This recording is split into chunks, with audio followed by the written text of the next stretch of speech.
யார் பள்ளிக்கல்வித்துறை அமைச்சர்கள்.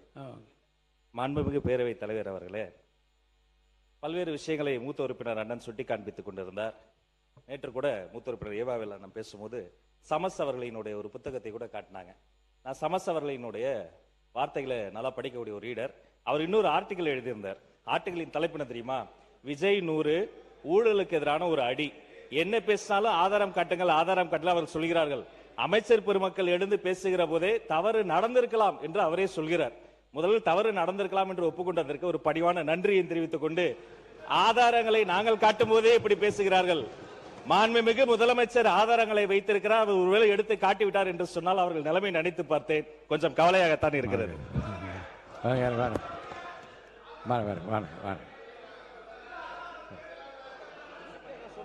ஆதாரம் ஆதாரம் மாண்பு முதலமைச்சர் உட்காருங்க. மாண்பு முதலமைச்சர் உட்காருங்க. உட்காருங்க உட்காருங்க. மாண்பு முதலமைச்சர் உட்காருங்க. உட்காருங்க உட்காருங்க உட்காருங்க. இருங்க இருங்க. ஆதாரம் இருக்கான்னு கேட்டீங்க. திடீரென்று முதலமைச்சர் எந்திரிச்சு பேச முற்படுறாங்க. அப்ப திருப்பி எதுக்காக நீங்க கத்திட்டு? உட்காருங்க, தயவு செய்து உட்காருங்க, எழுந்திருக்காதீங்க. மாண்பு முதலமைச்சர் அவர்கள். மாண்புமிகு பேரவைத் தலைவர் அவர்களே, நான் அதை சொல்ல வேணான்னு தான் நினச்சேன். ஆதாரம்னு கேட்குறாங்க.